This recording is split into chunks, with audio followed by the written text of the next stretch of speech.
was thinking about this the other day, and we spend a massive amount of time and, well, energy and, let's face it, money learning how to start things. Oh, absolutely. I mean, think about the industries built entirely around beginnings. Right. There are literally thousands of books and apps, seminars, coaching programs on how to ace a job interview. Or how to make an unforgettable first impression. Exactly. Or like how to craft the perfect witty opening line on a dating app. Our entire culture is just absolutely obsessed with the launch. Well, and it makes sense, right? The launch is inherently intoxicating. It's full of potential optimism and, that initial dopamine hit. Oh, for sure. That rush of the new. Right. When you are starting something, you're essentially dealing with a blank slate, which means basically anything is possible. Our brains are practically hardwired to chase that novelty. But so here's the wild part to me. With all that focus on the hello, we spend almost zero time learning how to end things.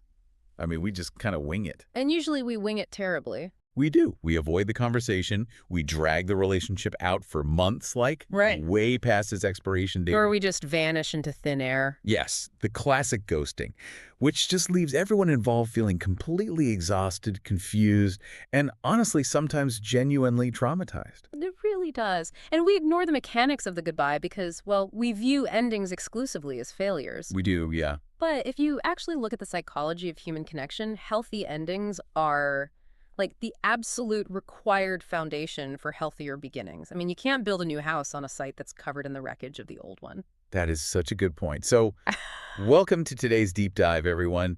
If you are listening to this right now and you're currently navigating the messy, unpredictable world of modern dating. Which is a lot of people. Lots of people, honestly. Or maybe you're reevaluating a long-term connection, or you're just fiercely curious about how human beings operate under pressure. This is for you. Consider this conversation your shortcut to emotional maturity. Truly. Because today, we are mastering the art of walking away from a dating situation or a relationship without feeling totally emotionally drained. It is a critical survival skill, frankly. It really is, and our framework for this discussion comes from a really comprehensive guide on healthy exit etiquette, and it was published by Weddizer. Right, Weddizer.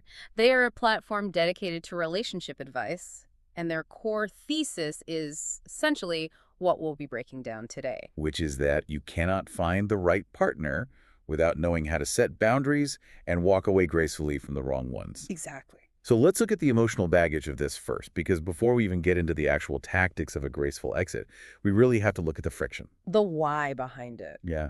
Like, why does walking away usually feel like carrying a 100-pound weight on your chest? What is actually happening in our brains that makes endings so exhausting? Well, it really comes down to how we use specific behaviors as defense mechanisms against short-term pain.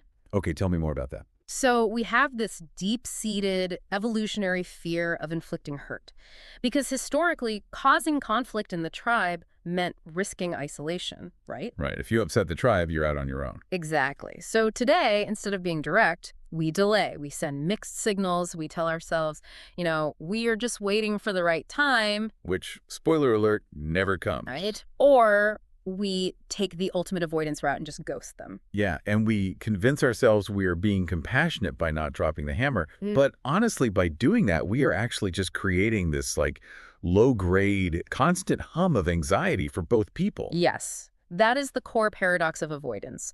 By trying to skip the short-term discomfort of honesty, that quick, painful Band-Aid rip, Yeah. you actually trap yourself and the other person in long-term emotional stress. And that leads to a very heavy psychological burden, which is feeling responsible for everyone's happiness. Oh, wow. Yeah, trying to manage their emotions for them. Exactly. People try to be empathetic, but they end up just absorbing the other person's pain. They take the relationship ending as, a personal moral failure. And because we feel so guilty, because we've taken on that moral failure, we fall into the trap of over-explaining. Oh, the over-explaining is so common. It is. We have this false belief that if we just provide enough reasons, like if we explain our side perfectly, it will somehow change the outcome or make the other person suddenly nod and agree with the breakup. It's an illusion of control, really. We think logic will somehow override their emotional response. But over-explaining a breakup is basically like bringing a 50-slide PowerPoint presentation to a simple checkout counter. Wait, I love that visual. A PowerPoint at a checkout counter. Right. because it doesn't change the transaction. I mean, you are still returning the item, but now you've just made everyone in the store wildly uncomfortable. You've held up the line. You've held up the line, and you've dragged out the inevitable. That is so accurate because the PowerPoint doesn't soften the blow. It just provides 50 new data points for the cashier to argue with. Exactly. When you over-explain, you're basically handing the other person an itemized list of things they can promise to change. You really blur the line between a final decision and a negotiation. Right, so if trying to fix everything and managing their emotions and presenting this massive PowerPoint is what drains our emotional batteries, how do you know when you are actually at the checkout counter? When is it time to leave, basically? Yeah, when is it time to stop tweaking the slides and just head for the exit? Well, when you look at relationship data, there are glaring physiological and psychological signs. The most prominent one is chronic emotional exhaustion. Chronic exhaustion, like you're just tired all the time. More than just tired. If every single interaction with this person leaves you mentally drained, that isn't just a bad mood. Your body is actually releasing stress hormones in their presence. Oh, wow. It's that feeling of, like, looking at your phone, seeing their name pop up, and having to physically take a deep breath. Yes, hyping yourself up just to send a basic text back. Exactly. That text becomes a chore, not a connection. Yeah, that depletion is your nervous system directly telling you something is out of alignment. Another major indicator from the research is a lack of mutual respect. Which is foundational, obviously. Right. Healthy relationships thrive on mutual elevation, not manipulation or, keeping score. And then you have one-sided effort. Oh, where you are basically the project manager of the relationship. Exactly. You're the project manager, and they're just a passive intern along for the ride. Okay, so I want to pause on one specific sign from the research because I think a lot of people get tripped up right here. It lists different long-term goals. As a definitive sign, it's time to walk away, noting that forcing compatibility creates frustration. It does. But wait, aren't different long-term goals just, something you compromise on? I mean, relationships are all about compromise. When does compromise cross the line into forcing compatibility? Well, that is the million-dollar question right there. To figure that out, we have to separate operational preferences from foundational values. Okay, how so? So, compromise is about the execution of a shared life. It's deciding whose family you visit for Thanksgiving or agreeing to live in the suburbs instead of downtown. You're just adjusting the logistics. Right, the day-to-day stuff. Yeah. But when we talk about different long-term goals in this context, we are talking about the fundamental architecture of your life. So it's not about paint colors. It's about whether you are building a house or buying a boat. That is a perfect way to frame it. Or think of it like computer operating systems. You can change your desktop background all day long. That's compromise. Sure. But if you are trying to run a program built exclusively for a Mac on a Windows machine, it doesn't matter how hard you try to force it, the system will crash. It just won't work. Right. One person wanting children while the other doesn't, or Right. one wanting a nomadic lifestyle while the other needs deep roots. Those are operating systems. You cannot compromise on those core values without one person essentially giving up their entire operating system. Exactly. And doing that inevitably breeds massive resentment, which is why recognizing this misalignment isn't about blaming the other person. Right. You aren't saying Windows is a bad operating system. No, not at all. You are just acknowledging that you are running Mac software. It's about honoring your own reality without turning them into the villain.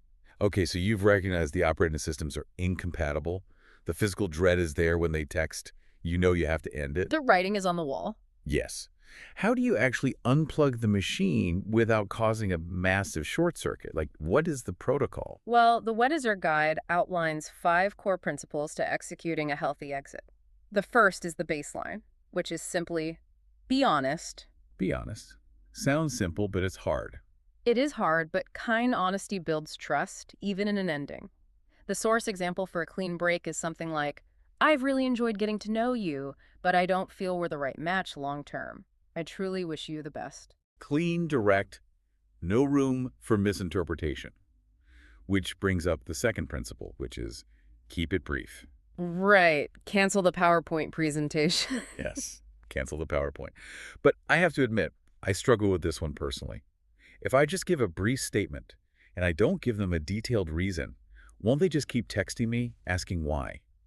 That is a very common fear. Yeah, because that feels like it would create way more anxiety for me just sitting there waiting for their barrage of questions. I get that.